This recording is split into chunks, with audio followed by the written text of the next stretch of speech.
Oke, hari ini kita akan membahas tentang Clostridium botulinum, ya, toxin dan pemanfaatannya, di mana di sini adalah tentang bakteri yang sering mengkontaminasi makan-makanan kalian. Kan kemarin kita baru habis lebaran ya, jadi banyak makanan-makanan yang tersisa yang dalam bentuk kemasan itu disimpan di kulkas atau disimpan dalam bentuk ya di luar pendingin, sehingga ada beberapa yang jika tidak memenuhi quality control yang baik, maka itu akan bisa ditemukan Clostridium botulinum di dalam produk makanan tersebut, sehingga nanti akan ada efeknya ke bagian tubuh kita, itu misalnya di bagian menyerang bagian saraf atau yang lainnya.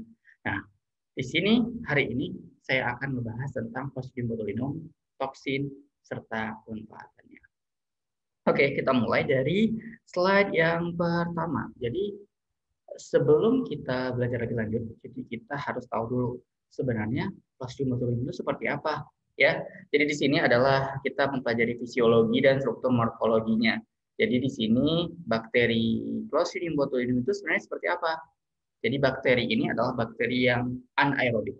Jadi dia nggak suka dengan adanya keberadaan oksigen. Jadi dia ada dalam tumbuh jika tidak ada oksigen. Makanya tidak heran sering ditemukan pada produk-produk makanan dalam kemasan.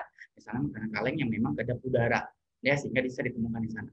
Lalu bakteri ini adalah bakteri gram positif. Jadi kalau yang udah belajar mikrobiologi pasti tahu bahwa ada bakteri itu ada gram positif, lalu ada gram negatif, ya. Dan dia bentuknya basil. Bisa kalian lihat dari gambar di atas ini ya, di atas. Jadi ada bentuknya itu seperti batang, ya. Lalu dia memiliki spora, ya, dan ukuran sporanya itu lebih besar dibandingkan selnya. Jadi kalau kalian lihat di atas gambar saya di bagian kanan, yang warna pink itu adalah sel dari Clostridium botulinum. Yang menonjol itu adalah sporanya, sedangkan yang panjang itu adalah selnya. Jadi kalau seandainya di sini saya baru pakai yang seperti ini ya. Jadi yang gambar di belakang saya ini itu kan ada yang warna hitam dan ada yang warna putih. Yang hitam itu adalah selnya, yang putih itu adalah sporanya. Itu letak sporanya itu ada di bagian terminal dan bagian subterminal, artinya di bagian ujung atau agak ke tengah dikit lah di bagian subterminalnya. Lalu dia itu bersifat motil. Jadi kalau kalian lihat dari sini ya, gambar di sini itu adalah gambar dia bakteri ini bisa bergerak-gerak, karena bakteri ini bersifat motil, bisa bergerak ya dengan menggunakan Peritrichus flagella. Jadi dia flagellanya ada di seluruh tubuhnya, lalu dia bisa bergerak ke mana pun ya. Lalu dia memiliki kemampuan proteolitik dan non-proteolitik. Proteolitik itu artinya dia bisa menghancurkan protein atau mendegrade protein, melisiskan protein, atau ada juga beberapa yang tidak bisa bersifat non-proteolitik. Artinya apa? Kalau dia bersifat proteolitik, jika produk makanannya kita itu adalah misalnya susu atau daging, itu bisa degradasi oleh dia, sehingga ketika kita konsumsi proteinnya sudah rusak, ya.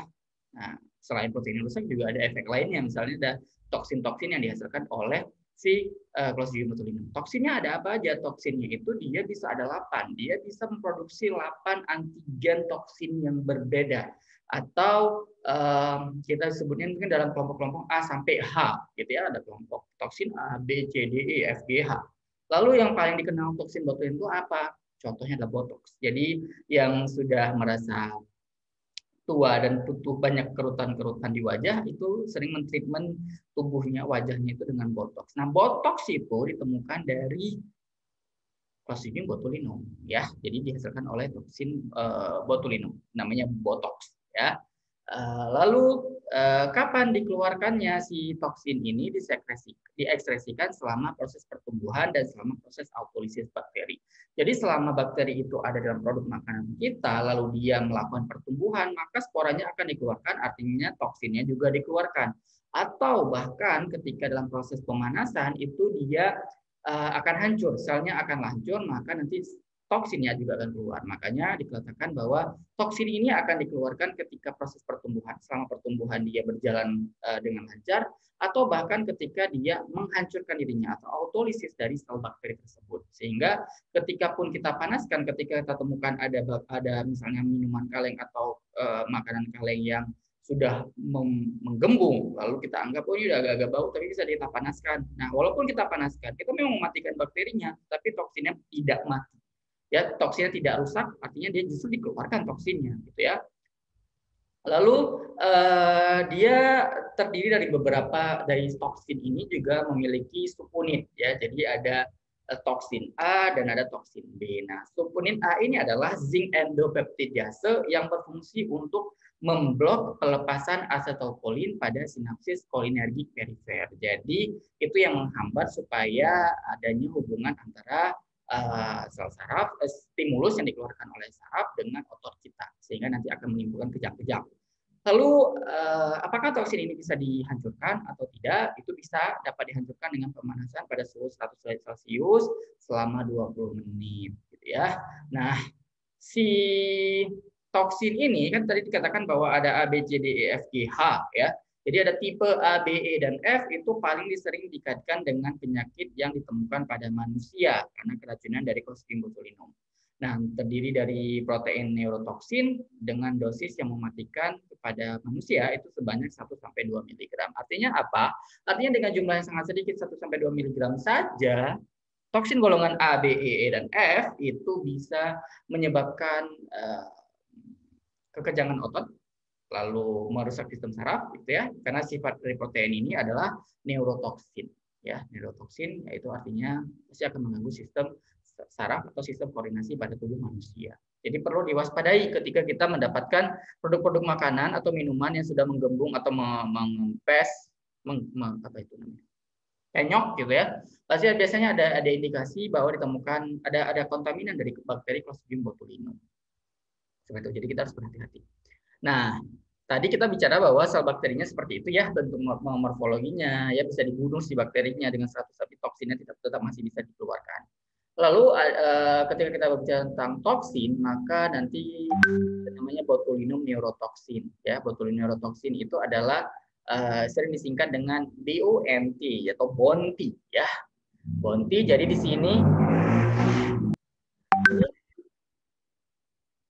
di sini kita bisa lihat bahwa toksin botulinum itu punya komponen-komponen. Komponen-komponennya itu ada apa saja? Ada komponen yang neurotoksin yang tadi saya bilang bahwa dia toksin itu adalah menyerang sistem saraf. Lalu ada non-toxic protein. Jadi ada bagian yang tidak toksik, bukan protein toksik, tetapi dia memiliki kemampuan untuk hemagglutinin atau non-hemagglutinin protein. Jadi ketika kita berbicara tentang toksin dari botulinum, maka kita akan fokuskan kepada neurotoksinnya. Itu ada di bagian light chain sama heavy chain. Jadi light chain itu ukuran molekulnya itu kisaran 50 kilodalton dan heavy chain-nya itu ada 100 kilodalton. Nah, ketika kita strukturkan seperti ini, maka nanti domain dari si bakterinya itu adalah seperti ini. Ya, jadi ada binding domain, catalytic domain, translocation domain. Jadi ketika disusun proteinnya seperti ini, ya bentuk dari protein dari toksin neurotoksin botulinum neurotoksin. Seperti ini ya. Nah, lalu ketika kita berbicara tentang siapa sih yang sebenarnya dari tadi kan dikatakan bahwa toksin itu ada dari grup A sampai H, ya masalah ya tadi ya.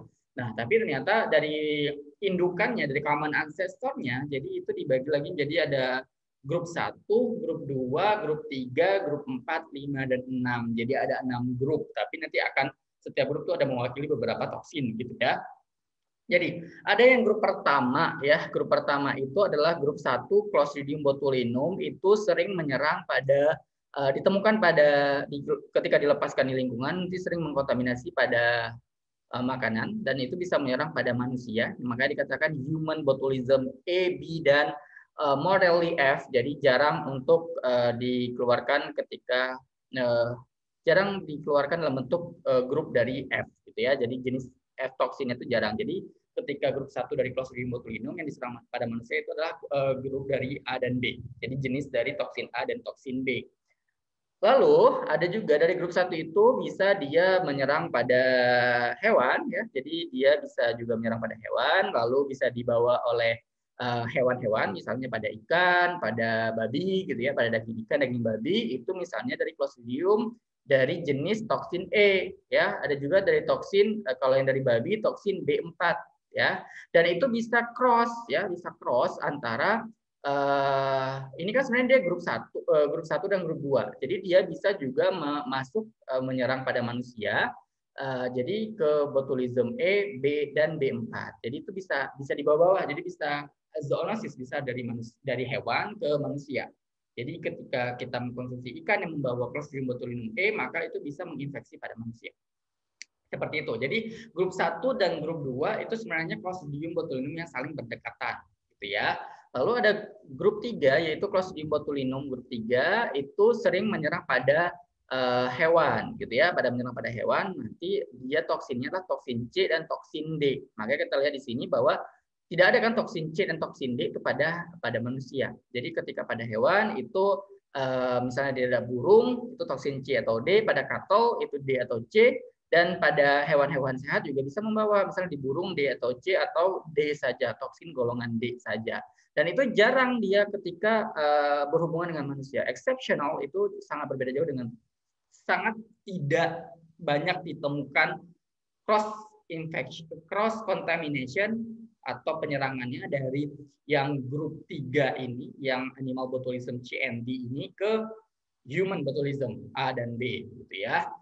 Lalu selanjutnya ada grup 4 ya, grup 4 dan grup 5 dan 6 itu juga ditemukan pada manusia, juga menyerang pada manusia, tapi itu bukan dari golongan Clostridium botulinum, tapi golongannya Clostridium barati. Dia toksinnya itu toksin golongan F7. Lalu ada Clostridium butyricum dari golongan toksinnya jenis E4 dan E5. Nah, apakah dari grup 5 dan 6 ini menyerang pada hewan, lalu dia bisa menyerang pada manusia, itu masih dipertanyakan, gitu ya. Jadi apakah dia menyerang pada animal botulism, itu masih dipertanyakan. Jadi kalau seandainya kita bisa lihat di sini bahwa dari Swaminathan dan Eswara Murthy tahun 2000 bahwa dipublikasikan di Nature Structural Biology, itu dikatakan bahwa memang ada beberapa kemiripan dari tempat saya ini. Saya pindahin dulu. Ya, di sini. Ini jadi kita bisa lihat dari silsilahnya bahwa kedekatan antara masing-masing toksin itu bisa kita lihat di sini ya, bahwa botulinum neurotoxin A ya itu kayak seperti dia agak jauh sendiri gitu ya. Lalu dia dengan GB, DCD. Jadi C dan D itu lebih dekat ya, lebih dekat. Ya, B dan G itu lebih dekat satu sama lain. Lalu ada bond F dan bond I. Jadi sebenarnya struktur dari bagaimana kedekatan antara toksin ini dalam proses penyerangannya baik pada manusia maupun pada hewan. Seperti itu. Oke, saya kecilin lagi. Oke, jadi kita lanjut ke materi selanjutnya, yaitu setelah dari toksinnya, kita tahu bahwa struktur dari toksinnya itu adalah bagian ada neurotoksin dan non-toksin protein. Jadi bagian light chain dan heavy chain. Jadi dikatakan bahwa juga sebenarnya yang paling susah itu adalah bagian light chain-nya. Jadi bagian light chain itu adalah bagian yang paling toksin gitu ya. Jadi yang perlu diwaspadai atau perlu dirusak itu adalah bagian light chain-nya. Lalu kita masuk ke tahapan. Nah, ini tadi lanjutan dari golongan-golongan dari toksin dan siapa penghasilnya gitu ya. Ternyata memang botulism ini beberapa subtipe dari toksin ini juga dihasilkan oleh bakteri lainnya gitu ya, oleh bakteri lainnya. Misalnya kita masuk di awal. Jadi subtipenya itu ada A1, A2, A3, A4, A5, A6, A7, A8 ya, ada B1 ya. Jadi ada botulinum tipe A, tipe B, tipe E, F, E, C, D, G, H ya. Lalu ada subtipenya, ada A1, A2, A3 sampai A8, ada B1, B2, B3, B4, B5, B6, B7, B8. Seperti itu sampai selanjutnya ya. Kecuali yang G cuma satu ya, G cuma satu, yang ini G cuma satu, jadi dia tidak terlalu banyak. Jadi ini nggak ada itu ya pennya. Oke, lalu yang memproduksinya siapa gitu ya? Jadi nanti ketika enzim ini atau toksin ini nanti dia akan merusak substrat secara enzimatik ya. Jadi substratnya secara enzimatik itu nanti ada yang namanya substrat SNAP25, VAMB1, ada satu lagi. Jadi ada sintaksin Ka. Jadi nanti dia akan menyerang bagian dari penempelan dari substrat ini gitu ya. Jadi substrat ini akan dirusak oleh toksin-toksin ini. Nah, kalau golongan dari kelompok bond Ta itu akan merusak bagian SNAP25. Lalu bond Tb itu akan menyerang VAMB1, 1, 2, 3 gitu ya. dan begitu seterusnya. Jadi misalnya kalau yang menyerang SNAP25 itu ada Bonti A, ada Bonti E, lalu ada Bonti E, ya sama ya, Bonti E, sama lagi, Bonti C, ya. Selebihnya dia menyerang bagian BAM-V1 1, 2, 3. Ada BAM-V1 1, 2, ada BAM-V1 2, 3, ya. Itu begitu seterusnya. Jadi mekanisme seperti itu. Nanti kita akan membahas bagaimana proses penyerangan dari SNAP25, BAM-V1, dan yang lainnya gitu ya. Nah, ini tadi saya bilang bahwa tidak semuanya itu Clostridium dari spesies Botulinum, tapi juga bisa jenis yang lain. Misalnya di sini Bonti F7 itu dia dikeluarkan oleh Clostridium barati. Lalu ada yang E4 dan E5 itu dikeluarkan oleh Clostridium butyricum. Lalu ada yang Bonti G itu dikeluarkan oleh Clostridium argentinense. Nah, itu berbeda ya. Jadi tapi memang masih digolongkan ke dalam kelompok dari botulism neurotoxin. Jadi memang masih menyerang neurotoksin. Nah, botulismnya itu golongan-golongannya seperti ini. Misalnya Bonti A, B, E, dan F itu masih digolongkan ke dalam human, menyerang menyerang manusia. Lalu ada occasionally animal. Lalu kalau Bonti E itu menyerang pada manusia, tapi belum dilaporkan pada hewan. Lalu C dan D itu pada hewan, tapi sangat jarang ditemukan pada manusia. Lalu Bonti G itu masih belum ditemukan secara alam, belum dilaporkan secara alami kasusnya di alam. Lalu yang H itu ditemukan pada manusia yang dikeluarkan oleh Clostridium botulinum yang bivalent atau trivalent strain. Jadi strain yang berbeda dengan Clostridium botulinum menghasilkan subtipe dari toksin yang lainnya. Begitu ya. Jadi ini adalah bagaimana toksin dari botulinum, lalu subtipenya, lalu bagaimana organisme yang memproduksinya. Lalu juga apakah ada organisme yang bisa menghasilkan neurotoksin botulinum selain dari Clostridium. Jadi ada juga dari yang namanya putative novel botulinum neurotoksin. Jadi neurotoksin yang berbeda dibandingkan yang di atas gitu ya. Nah, di sini kita bisa melihat bahwa ada bakteri lain, jenisnya seperti Weissella oryzae dan ada Enterococcus faecium dan Chrysobacterium piperi, itu bisa menghasilkan neurotoksin dan dia bisa menyerang BAM-V2 dan ada juga bisa menyerang SNAP-P25 dan 23 dan sintaksin ya. Jadi mekanismenya bisa sama dan toksin yang dikeluarkan juga hampir mirip, tetapi organisme berbeda. Jadi bisa jadi seperti itu. Jadi memang ketika kita menggunakan bakteri yang berbeda tapi bisa menghasilkan toksin yang sama, itu bisa dikaji nanti secara enzimatiknya. Apakah pemotongan yang sama, apakah cleavage dari cleavage site-nya itu sama atau tidak, atau mekanismenya sama atau tidak. Tapi kalau di sini kita bisa lihat bahwa memang dia memiliki mekanisme dalam penyerang, karena sifatnya neurotoksin, maka dia akan menyerang proses sinapsis dari saraf dengan otot. Jadi di sini dia akan menyerang BAM-V1, BAM-V2 atau SNAP-P25 gitu ya. Oke, lalu kita lanjutkan ke slide selanjutnya. Nah, ini. Tadi kan dikatakan bahwa di awal bahwa dosisnya 1 sampai 2 mg ketika pada manusia untuk menyebabkan kematian. Oke, di sini kita bisa lihat nah dia tadi di awal nih. 1 nanogram atau berapa nih per kilogram parenteral, lalu 1 mikrogram kilogram per oral, 5.000 sampai 12.000 adult itu bisa mematikan untuk human, untuk monyet beda lagi ya. Lalu ada horse beda, mice beda, rat beda, guinea pig beda, untuk kelinci juga beda, untuk cattle juga beda, swine juga beda, cat, dog, mink, ferret, chicken, duck, beef-folk, pisans itu berbeda-beda. Dan toksin yang tadi subtipenya juga berbeda kan. Jadi setiap subtipe yang berbeda maka tingkat dosis untuk mematikannya juga berbeda. Nah, itu nanti mungkin bisa dikaji. Nah, itu pemberiannya itu bisa dengan cara subkutaneus. Jadi sini kan ada istilahnya IM, IV gitu ya. Ada subkutaneus, intramuskular, itu bisa macam-macam ketika menginjeksi, atau bisa intravena atau IV gitu ya. Nah, itu dosis-dosisnya. Jadi kalau pada manusia dengan 1 sampai 2 mg saja itu bisa mematikan ya. Artinya ketika kita mengkonsumsi misalnya itu simpannya sekarang tuh, pas ternyata besok jadi disimpannya itu pas awal-awal lebaran. Nah, ternyata sekarang pas lagi, mau mencari makanan, masih ada yang sisa lebaran kemarin. Ternyata itu udah menggembung, tapi sayang untuk dibuang, udah mahal-mahal dibeli. Maka ternyata di sana sudah ada dosis sampai mencapai seperti itu, sehingga nanti akan menyebabkan kejang-kejang keluar-keluar nanti busa di mulut atau tidak apalah, gitu ya, namanya neurotoksin. Itu bisa macam-macam efek yang terjadi, gitu ya. Oke, nah ini ketika kita berbicara tentang istilahnya toksin, berarti nanti kaitannya dengan enzim, berarti nanti akan menghasilkan yang struktur proteinnya yang akan seperti apa gitu ya. Nah itu biasanya itu ada yang menentukan gennya seperti apa, lokus ORF-nya seperti apa. Nah ini di sini kita bisa lihat bahwa ada penyusunnya itu NTNH, lalu ada HA33 dan HA17 dan HA70.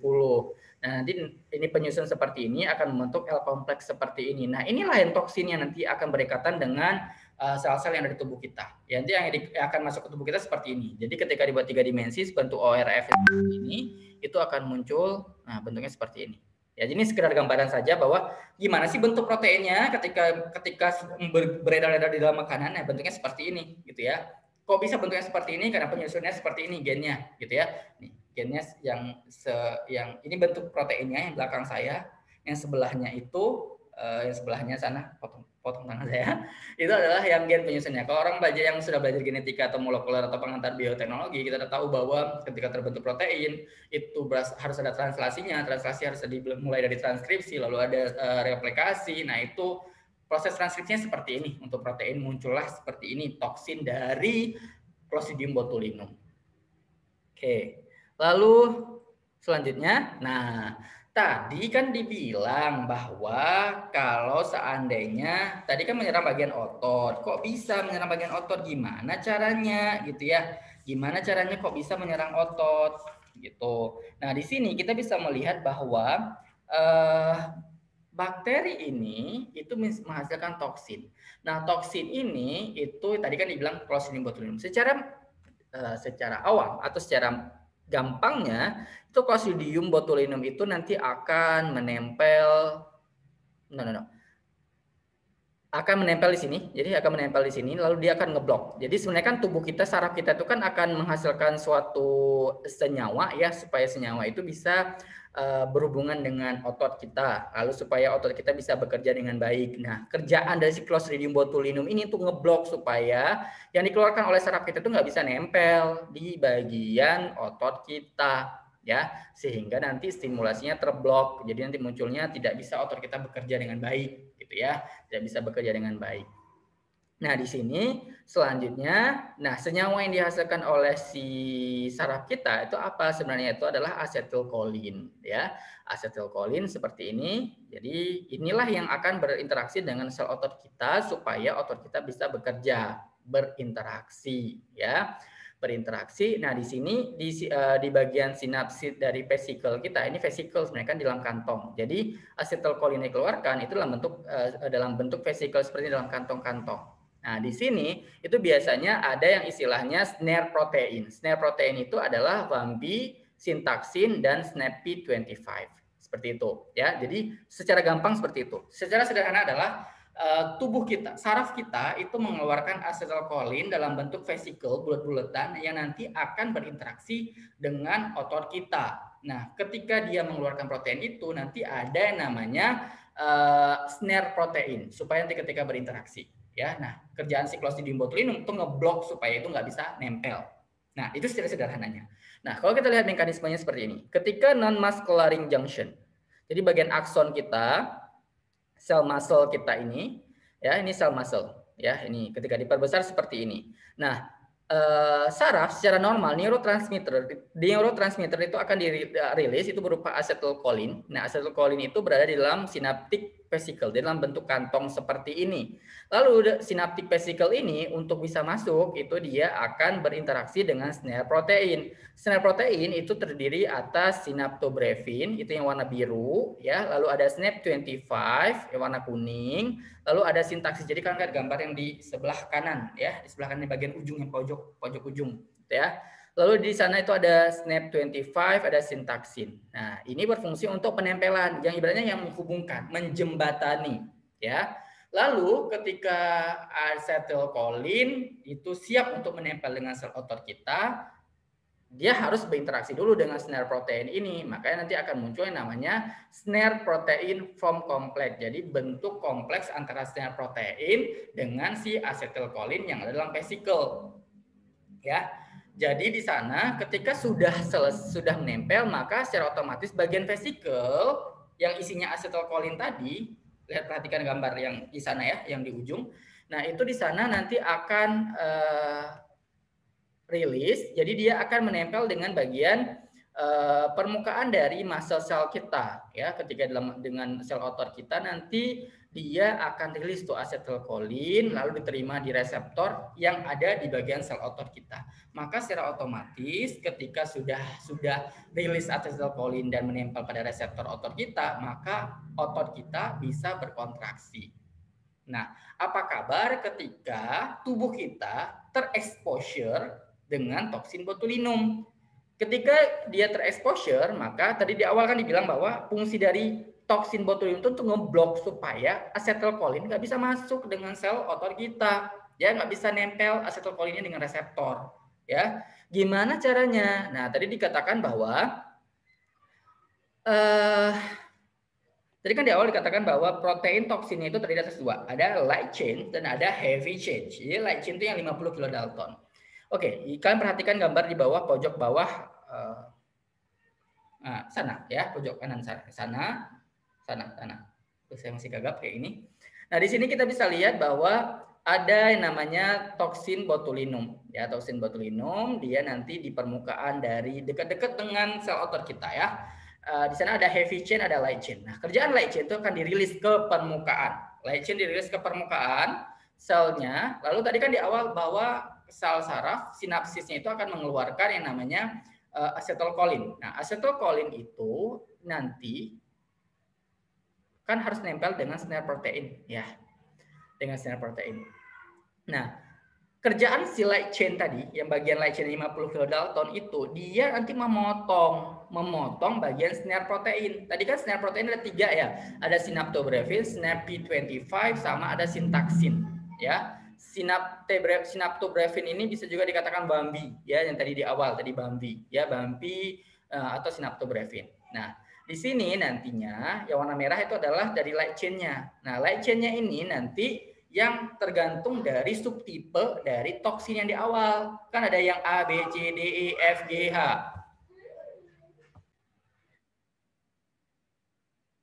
Nah, tadi kan dikatakan bahwa ada subtipe.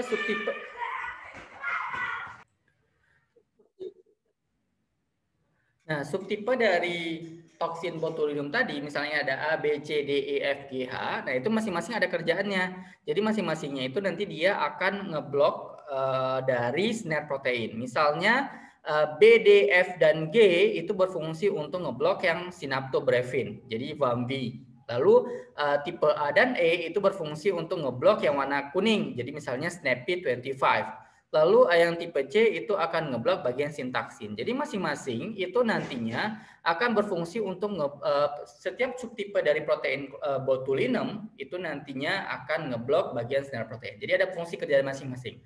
Nah, sehingga ketika dalam proses cuttingnya salah satu aja yang dipotong dari snare protein, maka itu tidak bisa membuat kompleks antara snare protein dengan sinaptik dari yang berisi asetylcholine tadi. Jadi ketika itu sudah dipotong, misalnya ternyata yang masuk ke tubuh kita itu hanya Clostridium dari subtipe B.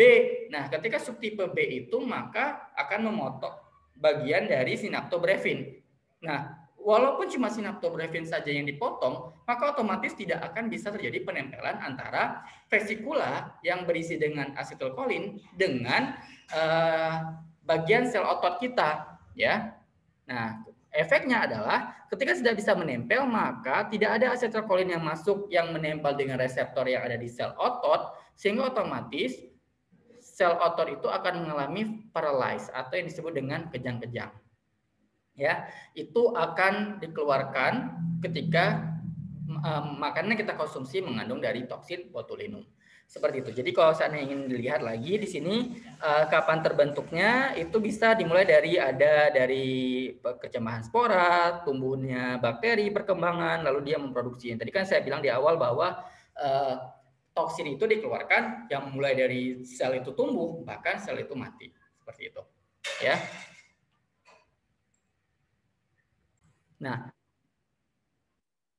Nah, selanjutnya kita ingin tahu tuh ketika kita sudah mendapatkan toksin dari Clostridium botulinum, apakah kita bisa menghambat atau menginhibisi tingkat toksisitas dari toksin ini? Nah, ternyata selain dengan menggunakan faktor fisik misalnya seperti kita atur suhunya, kita misalnya dari grup A, B, dan F itu kadang-kadang ada minimum temperaturnya, misalnya 10 kita bisa turunkan, ya. Atau grup 2 B, E, dan F itu suhunya itu 3 derajat Celcius, jadi bisa kita turunkan. Atau kita panaskan melebihi 48 derajat Celcius atau 45 derajat Celcius. Bahkan kita juga bisa bermain di pH, NaCl, atau bahkan juga kita bisa membuat dalam segi pertumbuhannya juga bisa kita atur untuk dalam proses terbentuknya spora. Juga kita bisa minimalkan. Akan tetapi kita juga bisa merekayasa dengan cara menambahkan sesuatu yang bisa merusak atau menginhibisi kemampuan dari toksisitas dari toksin ini. Misalnya dengan menggunakan nitrophenylphosphoralen, di mana dia nanti akan secara kuat dia akan bisa menghambat kemampuan dari enzim ini dalam merusak neuron. Jadi dia akan berfungsi untuk mencegah adanya degradasi dari toksin-toksin ini dalam menghambat tadi ya, yang dari bagian smear proteinnya.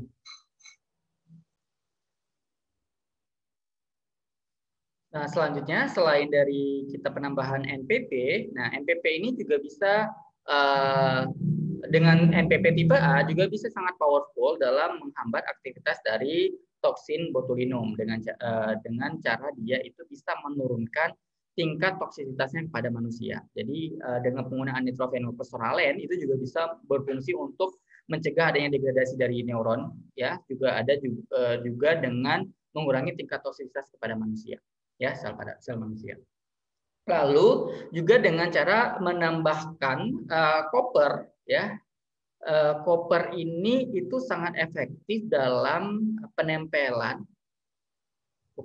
Koper ini berfungsi sangat efektif dalam mengurangi tingkat neurotoksin dari tipe A, ya, strain A, dan dia itu yang sering menyebabkan penyakit pada manusia. Jadi human botulism itu paling tinggi di strain A ini. Dan itu bisa digantikan dengan koper. Jadi kalau kita lihat di sini ada gambar mekanisme ini. Jadi sebenarnya si peripheral neuron ini ketika dalam proses perilisan dari aktivitas dari neurotoksin ini, itu biasanya nanti akan ada pengikatan dari koper. Jadi nanti biasanya di sini di bagian CU ini itu diganti biasanya itu adalah ZN. Tapi dengan ada penambahan koper, maka koper ini atau kuprum ini akan berikatan dengan cysteine 165 sehingga akan terjadi non kompetitif inhibisi serta juga mengurangi adanya keberadaan substrat dari SNAPI25 sehingga nanti SNAPI25 itu tidak bisa dipotong karena adanya penempelan dari kuprum ini. Lalu juga ada yang namanya dengan N-acetyl CRATKML. Sel yang keempat itu adalah peptida N-acetyl CRATKML amida yang itu biasanya untuk efektif dalam proses menghambat neurotoksin dari BONTI aktivitas dari proteasenya. Jadi tadi kan dikatakan bahwa dari toksinnya ini juga ada yang namanya protease. Jadi ketika dia sudah ada protease maka bisa dihambat dengan penambahan dari N-acetyl CRATKML. Jadi selain dari nitrophenylphosphoralen juga ada dengan penambahan menggantikan ZN-nya itu dengan koper, lalu juga ditambahkan dengan peptida N-acetyl CRATKML amida, gitu ya. Lalu bisa juga kita dengan mengubah bagian sistein yang menempel dengan 2-mercaptol-3-fenilpropionil yang nantinya itu sebagai penghambat atau inhibitor dalam proses aktivitas protease dari BONTI. Nah, ini bisa kita ketahui bahwa sebenarnya ZN dan sistein itu memegang peranan penting dalam proses adanya serangan dari toksin dari botulinum, khususnya adalah toksin botulinum dari subtipe A, karena memang yang sering menyerang pada manusia. Ini dijelaskan oleh Lin et al. Tahun 2020. Jadi bisa dibaca di sana di jurnal apa ya ini, di Nature kalau tidak salah ya. Ya, jadi di jurnal yang dikeluarkan oleh Lin 2020, Jurnal Medical Chemosphere ya di sana. Oke. Lalu bisa kita lihat di sini bahwa memang secara bukan secara alami, secara eksperimental atau secara dengan penambahan itu bisa dilakukan yang namanya penghambatan terhadap adanya toksisitas dari toksin ini. Memang sedikit rumit, tetapi ini bisa dijadikan alternatif ketika ada toksin yang beredar dan itu bisa dimodifikasi dengan cara mekanisme seperti ini. Begitu ya. Jadi memang ketika kita berbicara tentang kan bisa dipanaskan, kan bisa dimainkan suhunya, bisa, tetapi apakah itu efektif atau tidak itu bisa dilihat dari kemampuan dari toksisitas dari toksin ini. Jadi banyak alternatif untuk kita menghambat adanya toksisitas dari toksin ini. Oke, selanjutnya sebenarnya ketika Tuhan menciptakan sesuatu itu pasti ada manfaatnya, ya tidak hanya yang merugikan. Nah, toksin botulinum ini selama ini juga sudah dimanfaatkan toksinnya, itu sebagai immunogenicity, lalu juga sebagai kosmetik. Nah, di awal yang di slide awal saya jelaskan bahwa ternyata si toksin ini juga bisa dijadikan sebagai kosmetik ya, di bagian kosmetik. Misalnya di sini ada Bonti-E NAP5 itu bisa dengan Bonti-E dan plus NAP5 itu dia bisa menghasilkan botox, bisa menghasilkan Dysport. Itu sama, botox dan Dysport itu sama, cuma memang mungkin senyawanya agak berbeda mekanismenya. Lalu juga dari Bonti-E juga bisa menghasilkan Xiomin dan ada juga Mioblok. Jadi dari Bonti-B, Bonti-A itu bisa menghasilkan senyawa-senyawa yang bisa digunakan dalam produk kosmetik. Ya, botox, Dysport, Xiomin dan Mioblok itu sama sebenarnya. Sama, jadi efeknya seperti botox semuanya. Lalu juga bisa digunakan yang tadi immunogenicity. Jadi bisa juga dijadikan sebagai obat-obatan dalam proses terapeutik. Misalnya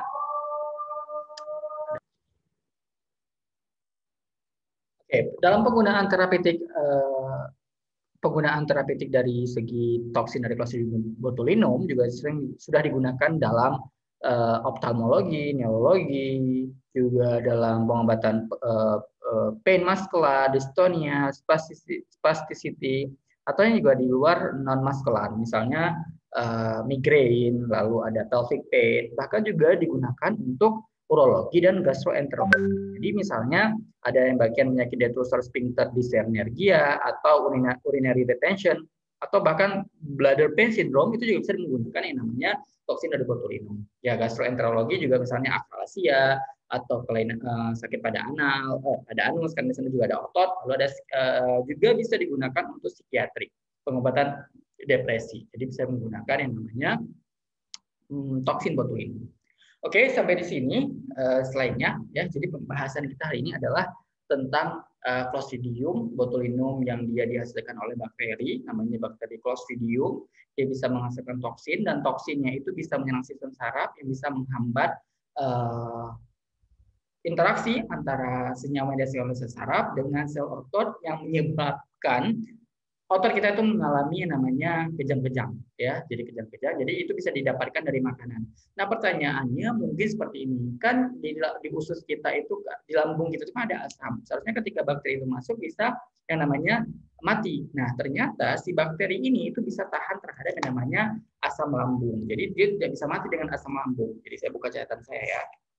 Ini asam lambung. Dia bakteri ini itu bisa tahan terhadap yang namanya asam lambung karena apa?